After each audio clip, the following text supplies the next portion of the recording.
The Great Happiness. बुद्धं शरणं गच्छामि। आरोग्ये परमालाभा संतुष्टि परमं धन ये सासंग परमज्ञाति निब्बाणं परमं सुख।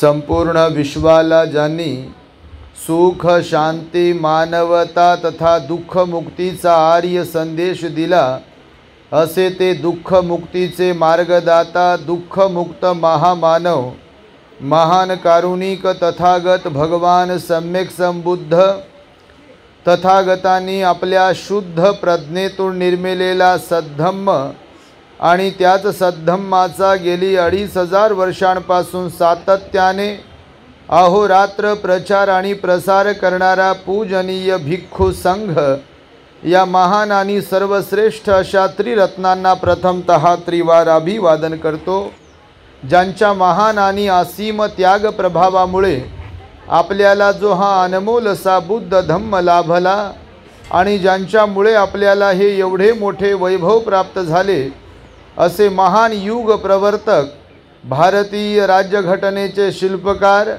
परमपूज्य बोधिसत्व डॉक्टर बाबासाहेब आंबेडकर या महामानवाच्या महान अशा धम्मक्रांतीमध्ये संपूर्ण जीवनाला समर्पित करून आज या मंगलमय दिनी कर्जत तालुक्यातील सेलू या गावामधील श्रद्धावान धम्म उपासक बनकर परिवारातील बनकर आई, विजय, अमोल आणि गमरेताई संपूर्ण बनकर परिवार यांनी आपल्या सम्यक आजीविकेतून निर्माण केलेल्या नवीन वास्तूचा गृहप्रवेश धम्म संस्कार विधी या ठिकाणी पूज्य भिक्षू संघाच्या हस्ते संपन्न होत असताना या प्रसंगी माझ्या समवेत उपस्थित असलेले प्युरिटी ऑफ माइंड या यूट्यूब चॅनलचे संचालक पूजनीय भिक्खू धम्मबोधीजी थेरो,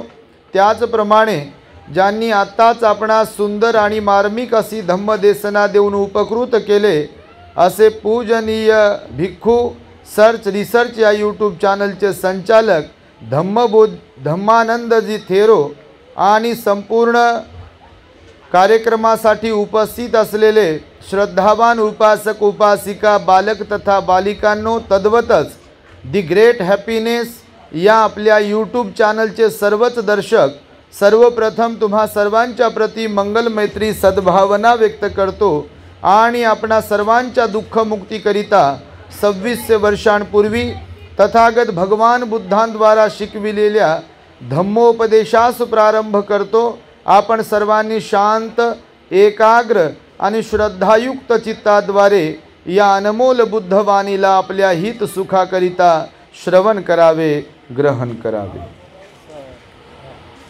बघा, या प्रचंड उन्हामध्ये आपण बसलेलो आहोत। निमित्त आहे बनकर परिवाराने सुंदर अशा प्रकारचं निर्माण केलेली वास्तू गृहप्रवेशाच्या निमित्ताने आपण इथे उपस्थित आहात।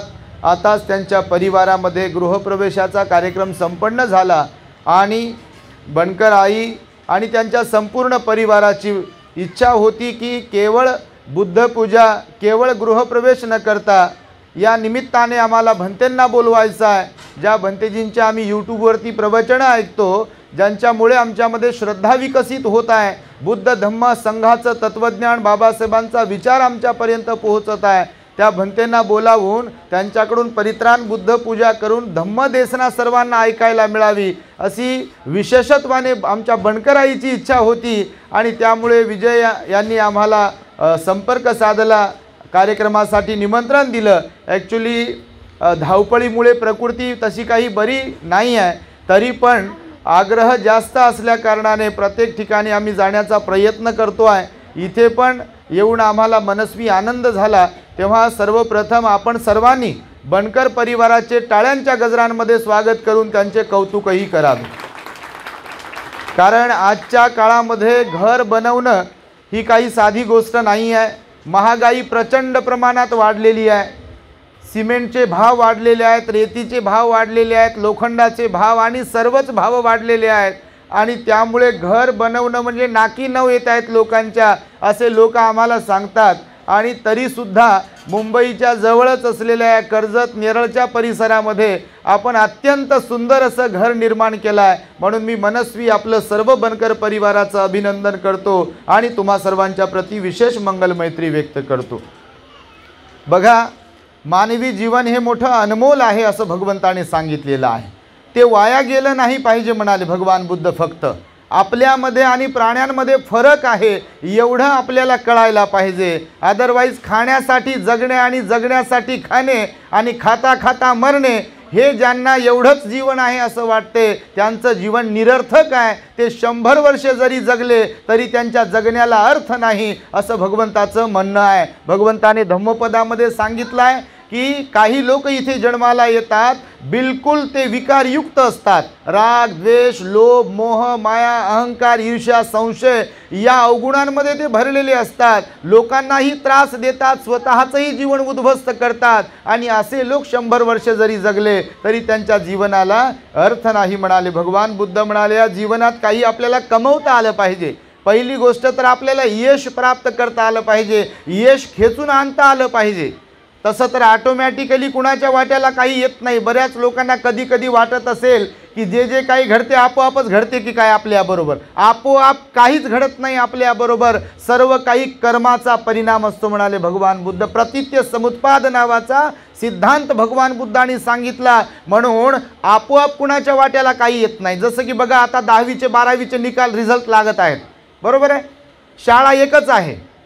समजा ज्या शाळेमध्ये विद्यार्थी असतील एखाद्या गावातील वगैरे एखाद्या नगरातील, तर स्कूल तीच असते, टीचर तेच असतात, सिलेबस तोच असतो। परंतु एक्झाम झाल्यानंतर जे विद्यार्थी एक्झाम देणारे असतात त्यांचा रिझल्ट सारखाच येतो काय?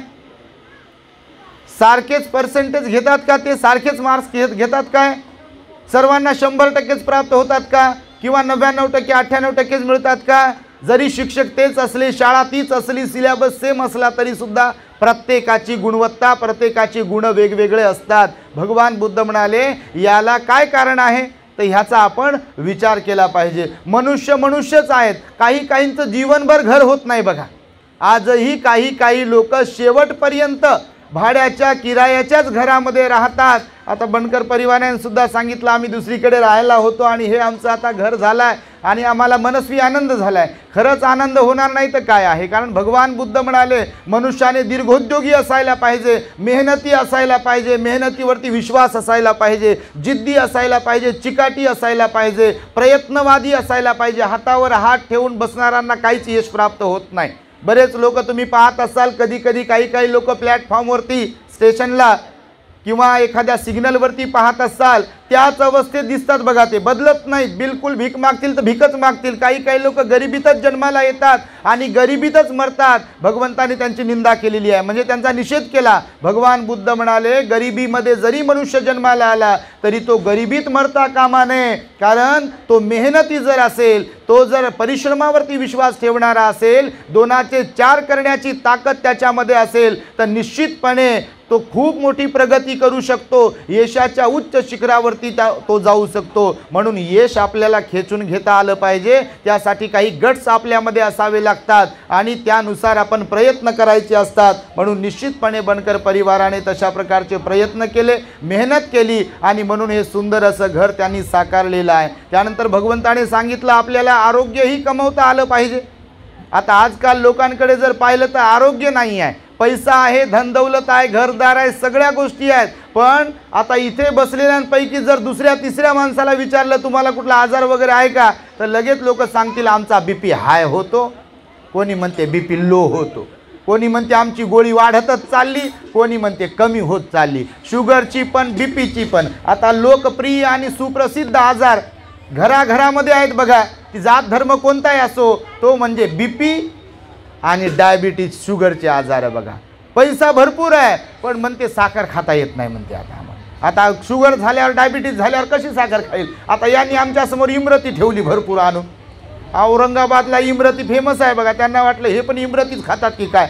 आता आम्ही धावपळ प्रवास करतो इकडून तिकडून, तर आमची तब्येत बिघडली आणि डॉक्टरांनी आम्हाला पथ्य सांगितलं, शिकवलंय काय खायचं आणि काय नाही खायचं आहे. आणि त्यामुळे ते गोडबीड काय खात बसत नाही, मसालेदार काय खात बसत नाही, तेलकट काय खात नाही, साधी भागर भाजी जरी असेल तर पोट भरते बघा. आणि हे सांगतो यासाठी की भगवान बुद्ध म्हणाले आरोग्य पण प्राप्त करता आलं पाहिजे आपल्याला. त्यासाठी सकाळी लवकर उठणे, रात्री लवकर झोपणे, आहार आणि विहार ह्याचं गणित आपल्याला समजलं पाहिजे का. परंतु आज गोष्ट अशी झाली की हे मोबाईल आले लोकांकडे फार चांगल्या क्वालिटीचे, त्याच्यामध्ये व्हॉट्सअप आहे, फेसबुक आहे, यूट्यूब आहे, ट्विटर आहे आणि बापा अजून काय काय दिलं. त्याच्या नादी एकदा लागले की मग रात्रीचे 12 वाजले तरी लोकांना समजत नसतील. आता काम करणाऱ्यांची गोष्ट वेगळी, काम करत असतील मोबाईलवरती काही तर ती गोष्ट वेगळी आहे. समजा आता आम्ही यूट्यूबवरती एडिटिंग वगैरे करतो, कामं करतो, सामाजिक धार्मिक काम या यूट्यूबच्या सोशल मीडियाच्या माध्यमातूनच करतो, तर ती गोष्ट वेगळी. पण ज्यांना बिलकुल काम धंदा नाही, ते रात्रीचे 12 वाजले तरी कळत नाही, भूक लागली तरी कळत नाही. आणि मुंबईकडे तर बापा रात्रीला सकाळ होते आणि सकाळला रात्र होते. कधी काही काही लोकांची रात्री 11ला जेवण, रात्री 12ला जेवण आणि ते मग पचायचं कधी, पुन्हा सकाळी उठायचं लवकर कधी, लोकल पकडायची कधी आणि ऑफिसला पोहोचायचं कधी, तिकडे काम करायचं आणि पुन्हा रिटर्न निघायचं. ना परिवाराला वेळ देऊ शकत, ना आरोग्याला वेळ देऊ शकत. म्हणून भगवान बुद्धांनी सांगितलं काही नियम आणि अटी आपण पाळल्या पाहिजे. आपल्यापुरता कायदा आपण तयार केला पाहिजे, कारण आपण आपले मालक आहोत. आपल्याला जर बदलवायचं तर आपल्याशिवाय दुसरं कोणीच बदलवू शकत नाही. फक्त त्यासाठी आपल्याला जिद्द आणि चिकाटी असावी लागते आणि तशा प्रकारचं आपल्यासोबत आपल्याला कॉन्फिडन्स असला पाहिजे की मी हे करू शकतो आणि ते आपण करायलाच पाहिजे. म्हणजे सकाळी लवकर उठणे, रात्री लवकर झोपणे, सकाळचा नाश्ता, दुपारचं जेवण आणि संध्याकाळचं जेवण जे काही तुम्ही करता त्याच्यात काय खायचंय, काय नाही खायचंय, कधी खायचंय, ह्या सगळ्या गोष्टी सुद्धा समजल्या पाहिजे. बघा भगवान बुद्धांनी म्हणून सांगितलं आरोग्य परमा लाभा. ही जी गाथा म्हणालो मी प्रारंभी, आरोग्य परमा लाभा, संतुष्टी परमं धन, इस्सासंग परमन्याती, निब्बानं परमं सुख. हे बुद्धाचं वचन आहे. भगवान बुद्धच या गाथेमध्ये म्हणतात की मनुष्य जीवनामध्ये सर्वोत्तम लाभ जर कोणता असेल तर आपलं आरोग्य चांगला असणे हा लाभ आहे. आरोग्य चांगलं नसेल आणि धन दौलत मुलं बाळ सगळं काही असेल तर काय करतात त्या जीवनाला. कारण आरोग्य चांगलं नसेल तर बघा आपल्यामुळे इतरही परेशान होतात आणि आपणही परेशान होतो. एखाद्या घरामध्ये पेशंट असेल बघा तर निगेटिव्हिटी निर्माण होते तिथे, कोणाचंही घर असो ते. जर पेशंट असेल त्याला स्वतःला त्रास होत असेल तर इतर लोकही त्रस्त होतात, परेशान होतात आणि त्यामुळे भगवंताने ही दुसरी गोष्ट कमवता आली पाहिजे म्हणाले. तिसरी गोष्ट सांगितली भगवंताने कौटुंबिक सुखही आपल्याला प्राप्त करता आलं पाहिजे. माहिती भगवंताने आता सांगितलं कौटुंबिक सुख कशाला म्हणतात तर आईला वडिलांना लेकरांकडून प्रेम मिळालं पाहिजे, मुलांना आई वडिलांकडून प्रेम मिळालं पाहिजे, भावाला भावाकडून प्रेम मिळालं पाहिजे, बहिणीला भावाकडून, भावाला बहिणीकडून प्रेम मिळालं पाहिजे. पती पत्नीचे संबंध विश्वासाचे आणि प्रामाणिकपणाचे असायला पाहिजे. एकमेकांशी प्रेम करणारे असले पाहिजे. त्याला म्हणतात कौटुंबिक सुख. नाही तर घरं कितीही मोठे असले आणि श्रीमंती कितीही असली, गडगंज श्रीमंती असली, परंतु एकाच घरातली माणसं एकमेकांच्या तोंडाकडे पाहत नसतील, एकमेकांकडे पाहून तोंड वाकडं करत असतील तर त्या श्रीमंतीला काय करायचं आहे मग. म्हणून भगवंतानं सांगितलं 2600 वर्षांपूर्वी कौटुंबिक सुखही आपल्याला प्राप्त करता आलं पाहिजे बघा. आणि बऱ्याच लोकांना कौटुंबिक सुख मिळत नाही.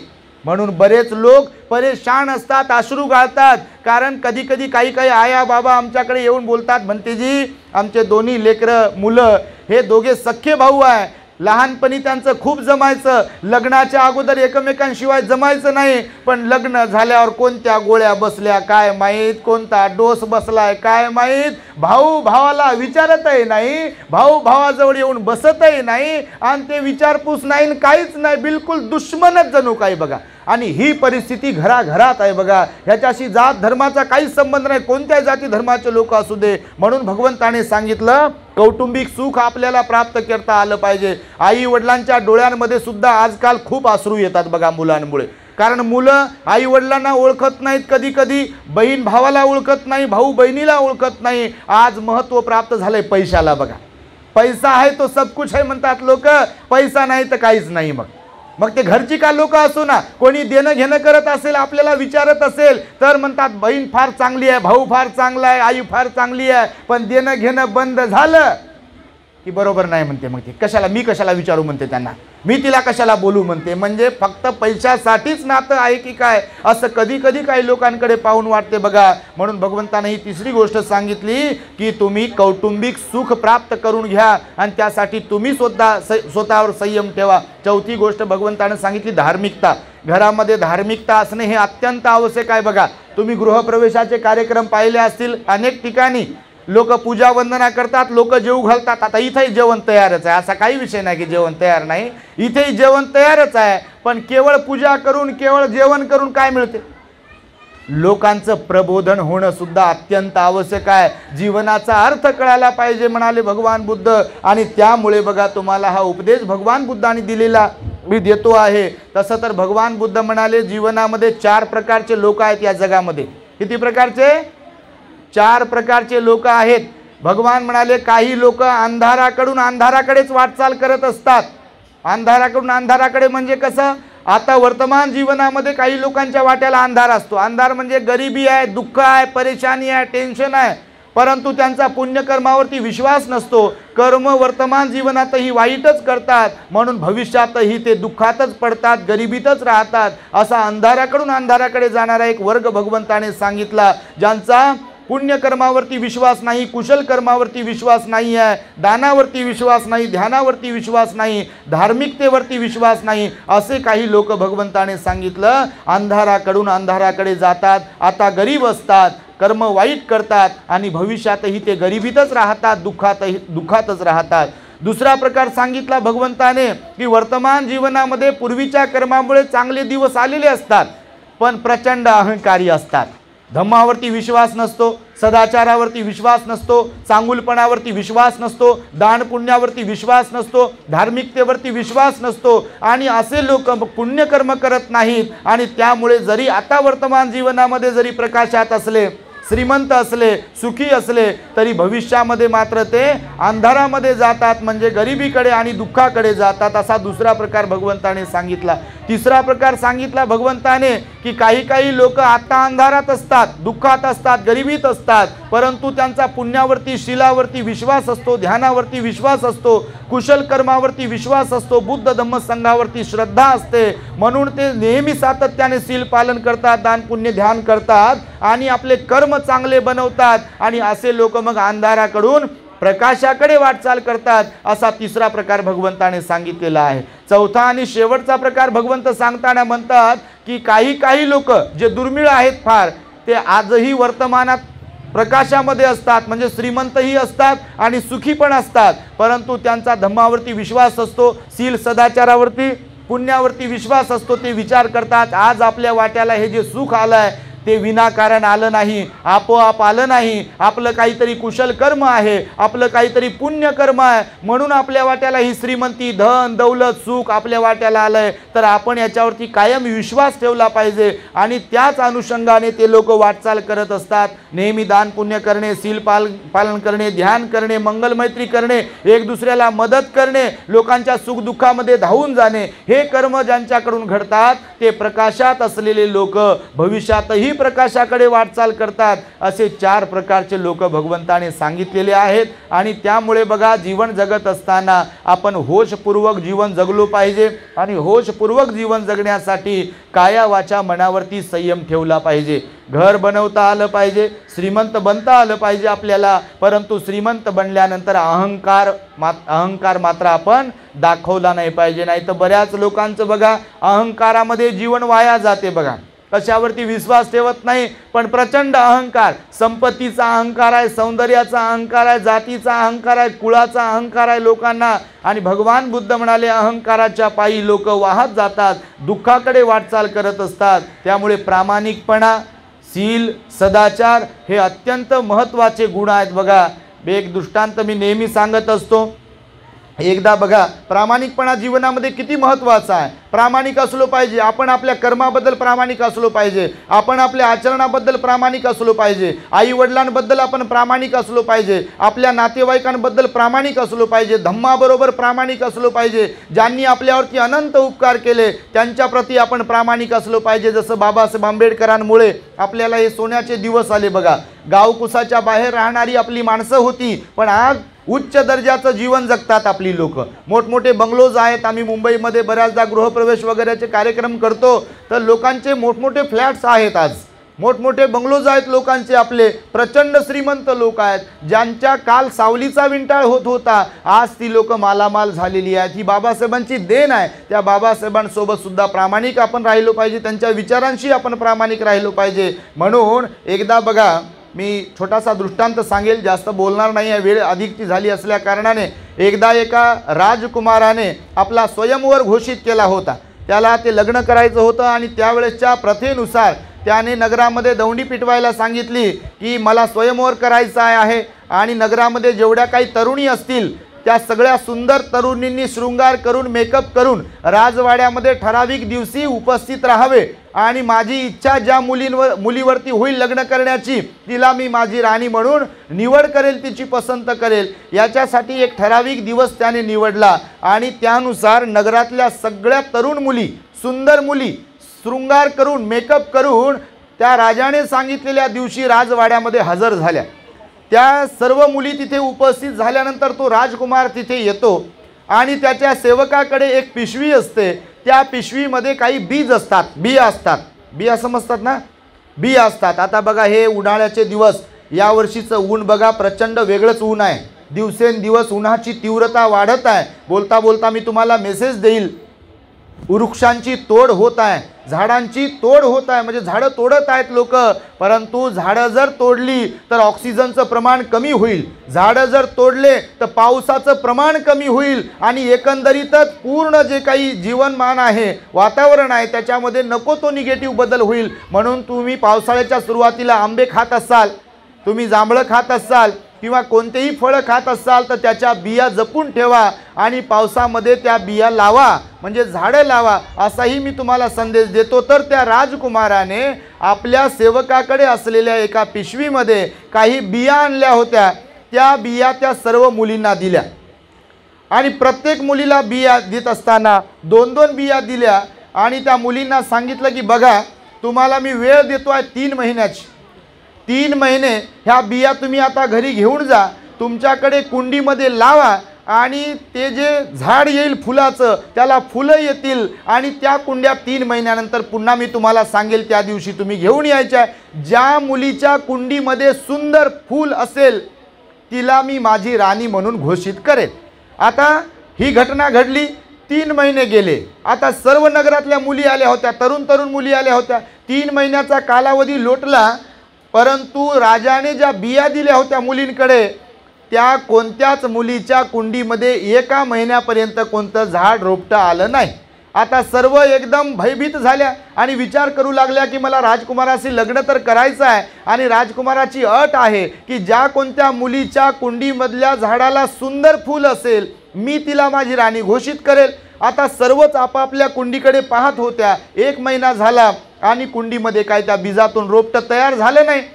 मग सगळ्या मुलींनी विचार केला की जर राजाने आपल्याला ह्या 2 बिया दिल्या, आपण दुसऱ्या बिया जर याच्यामध्ये टाकल्या फुलाच्या, त्याला जर पाणी घातलं आणि मग 3 महिन्यानंतर राजाला नेऊन झाड दाखवलं, फूल दाखवलं, तर राजा आपली निवड करेल. त्याच्यामध्ये विषय एक असा झाला होता, सगळ्या मुलींनी डुप्लिकेटपणा केला, अप्रामाणिकपणा केला. दुसऱ्या बिया आणल्या, त्या कुंडीमध्ये लावल्या, त्याला पाणी घातलं आणि त्याचे फुलं तयार झाले. पण त्या सगळ्या मुलींमध्ये एक मुलगी गेली होती, ती सर्वात गरिबाची मुलगी होती. राजवाड्यामध्ये एक नोकर होता, त्या नोकराची ती एक मुलगी होती, ती पण तरुण होती, दिसायला फारशी सुंदर नव्हती. तिने आपल्या आईवडिलांकडे हट्ट धरला होता की बाबा, राजाने, राजकुमाराने असा हुकूम सोडलाय की ज्या कोणत्या मुलीच्या कुंडीमध्ये सुंदर फूल उगवेल तिच्याशी मी विवाह करणार आहे. तर माझी पण इच्छा आहे की राजकुमाराशी विवाह करावा. तिचे आई वडील तिला नको म्हणून म्हणतात, कारण आपण गरीब आहोत, नोकर आहोत आणि राजकुमार आपली निवड करेलच कशी, तुझी कशी निवड करेल असं तिला समजावत होते आई वडील. परंतु ती आई वडिलांना म्हणाली की बाबा, जरी राजकुमार माझ्याशी लग्न करणार नाही, परंतु राजकुमाराला मला जवळून तरी पाहता येईल, त्यामुळे तुम्ही मला परवानगी द्या. तर ही गरिबाची मुलगी पण त्याच्यात गेली होती आणि तिच्याकडे पण कुंडी आणि बिया देण्यात आल्या होत्या. मग ती घरी येते आणि ती पण त्या बिया लावते, पण तिच्या काही कुंडीमध्ये ते रोपटं वगैरे झाड येत नाही. बाकीच्या मुलींच्याही कुंडीमध्ये येत नाही, पण त्या बाकीच्या मुली बेईमानी करतात, दुसरीकडून बी आणतात, ते बी लावतात, त्याला रोपटं येते, झाड येते. 3 महिने पूर्ण होतात, सगळ्या मुलींच्या कुंड्यांमध्ये झाडं फुलं असतात. ही एकच गरिबाची जी मुलगी असते तिच्या कुंडीमध्ये ना रोपटं असते, ना झाड असते, ना फूल असते. आणि राजकुमाराने सांगितल्यानुसार 3 महिन्यानंतर मग सगळ्या मुलींना बोलविल्या जाते पुन्हा एकदा राजवाड्यामध्ये. आणि मग सगळ्या मुली तिथे जातात. तर ही गरिबाची मुलगी पण जाते ती कुंडी घेऊन, पण हिच्या कुंडीमध्ये झाड नसते, फुलंही नसते. मग तिथे गेल्यानंतर सगळ्या मुली अशा उभ्या राहतात. राजकुमार येतो आणि सगळ्या मुलींना निहाळतो, ऑब्झर्व करतो, सगळ्या मुलींकडे पाहतो आणि स्मित हास्य करतो. तो हसतो आणि मग तो सगळ्या मुलींसमोरून असा एक वेढा मारतो, चक्कर मारतो सगळ्या मुलींकडून. आणि राजकुमार जसा पुढे पुढे येत असतो मुलींच्या, तसं प्रत्येक मुलीला वाटते आता माझ्या गळ्यामध्ये वरमाळा टाकेल का, माझ्या गळ्यामध्ये हार टाकेल का, मला पत्नी बनवेल का, मला राजकुमारी बनवेल का. म्हणून ज्या मुलीच्या समोर राजकुमार येतो ती मुलगी थोडी पुढे सरकत असते, पण राजकुमार काही कोणत्या मुलीच्या गळ्यामध्ये हार टाकत नाही. सर्वात शेवटी त्या गरिबाची मुलगी उभी असते, तिच्या कुंडीमध्ये झाड नसते आणि फुलंही नसते. राजकुमार आपल्या हातात असलेला तो पुष्पमाला जी असते, फुलहार जो असतो, तो बरोबर त्याच मुलीच्या गळ्यामध्ये टाकून देतो आणि घोषित करतो, ही मुलगी जी आहे ती माझी आजपासून राणी आहे. आता सगळ्या मुली थक्क होतात, सगळे लोक थक्क होतात आणि सगळ्या मुली एकमेकींकडे पाहून राजाच्याबद्दल राग व्यक्त करतात, त्या राजकुमाराच्याबद्दल, की राजकुमाराने ही बेईमानी केली आहे. राजकुमाराने 3 महिन्यापूर्वी सांगितलं होतं की ज्या कोणत्या मुलीच्या कुंडीमध्ये सुंदर फूल असेल मी तिच्याशी विवाह करेल. मी दिसायला गोरीगोमटी आहे, सुंदर आहे, चांगल्या उच्च कुळातील आहे, माझ्या झाडाला चांगलं फूल आलेलं आहे. राजाने माझी न निवड करता त्या मुलीची कशी निवड केली? तिच्या कुंडीमध्ये तर झाडंही नाही आहे, फुलंही नाही आहे, दिसायलाही ती फार सुंदर नाही आहे. सगळ्या एकमेकींबरोबर चर्चा करतात. तो राजकुमार जाऊन आपल्या आसनावरती बसतो आणि राजकुमार आपल्या आसनावर जाऊन बसतो आणि त्या सगळ्या मुलींना उद्देशून म्हणतो की बघा, तुमची जी चर्चा आहे ती मला समजत आहे, तुम्हाला काय म्हणायचं आहे हेही मला समजत आहे. आता माझं म्हणणं ऐकून घ्या. तुमच्याकडे 3 महिन्यापूर्वी मी 2-2 बिया दिल्या होत्या. ते म्हणाले, हो महाराज, त्या 2-2 बिया ज्या तुमच्याकडे दिल्या होत्या, तर त्या बिया मी माझ्या माळ्याकडे, म्हणजे जो उद्यानामध्ये काम करणारा जो व्यक्ती आहे, निष्णात, कोणतं बीज कसं आहे, किती दिवसाला फुलते वगैरे वगैरे, त्याच्याकडे तपासणी करून त्या बिया पिशवीत भरल्या होत्या की ज्या बिया उगवू शकत नाही. आता काही बीज असे असतात बघा, ते उगवत नाहीत. आणि मग राजकुमाराने सांगितलं की अशा बिया मी त्याला जमवायला सांगितल्या होत्या की ज्याचं रोपटं तयार होणारच नाही, म्हणजे त्या उगवणारच नाही. मग तुमच्याकडे त्या 2-2 बिया दिल्या होत्या, तर तुमच्याकडे हे रोपटे तयार झालेच कसे? कारण तो गार्डनमध्ये उद्यानात काम करणारा तो व्यक्ती तिथेच होता. त्याने सांगितलं की महाराज, बिलकुल आताही तुम्हाला सांगतो, याच पिशवीतल्या बिया आपण लावू तर बिलकुल त्याचं रोपटं तयार होऊ शकणार नाही, कारण त्या एकदम निष्क्रिय आहेत. मग राजकुमार म्हणतो की त्या मुलीला, गरिबाच्या, जिला मी आता राणी घोषित केलंय, तिलाही त्याच बिया दिल्या होत्या. मग तिच्याकडे रोपटं उगवलं नाही आणि तुमच्या सगळ्यांकडे रोपटं उगवलंच कसं? मग सगळ्यांनी मान खाली घातली आणि राजकुमाराने त्यांची लबाडी लक्षात आणून दिली की तुम्ही दुसरं कुठून तरी बिया आणल्या आणि तुमच्या कुंडीत लावल्या, पण या गरिबाच्या मुलीने मात्र बिलकुल प्रामाणिकपणे दुसऱ्या बिया आणल्या नाही. तिने विचार केला की जर राजकुमाराने आपल्याला सांगितलं की याच बियांपासून निर्माण झालेलं फूल पाहिजे आहे, तर मी तशीच कुंडी ती घेऊन आलेली आहे. खरा प्रामाणिकपणा तिच्यात आहे आणि म्हणून ती प्रामाणिक आहे. राजाची राणी, राजकुमाराची राणी जर प्रामाणिक नसेल तर किती नुकसान करेल?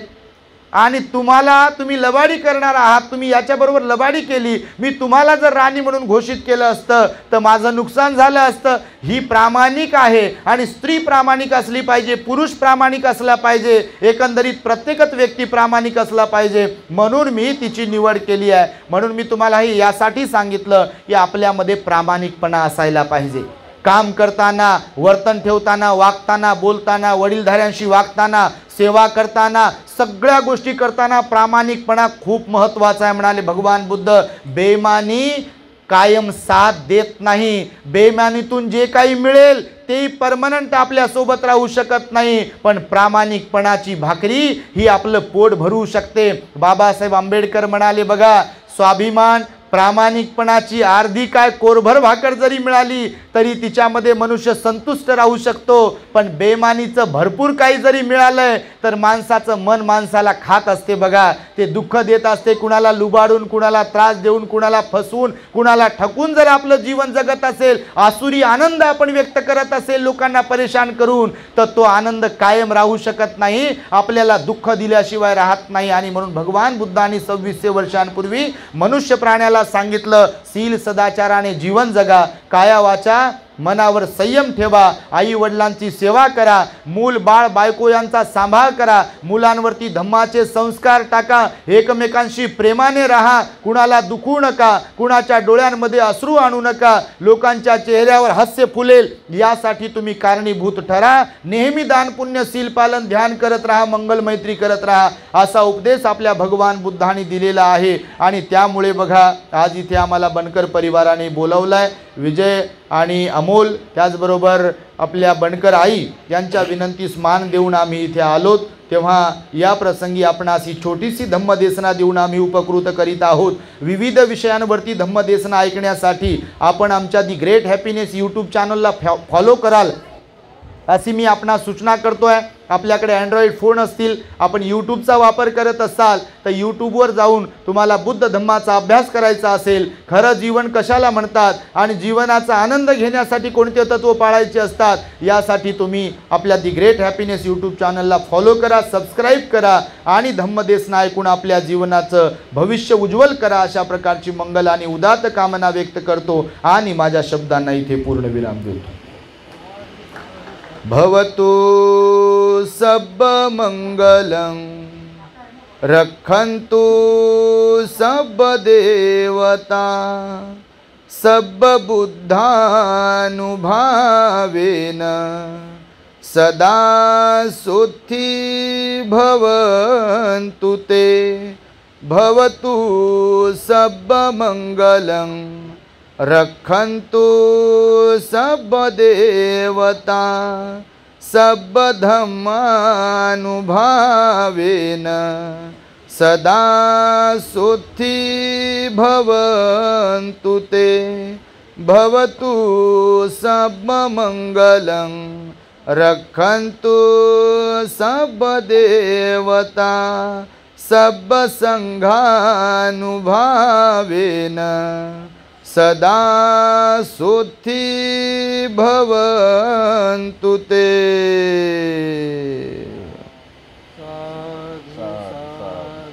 बुद्धं नमामि, धम्मं नमामि, संघं नमामि. The Great Happiness. बुद्धं शरणं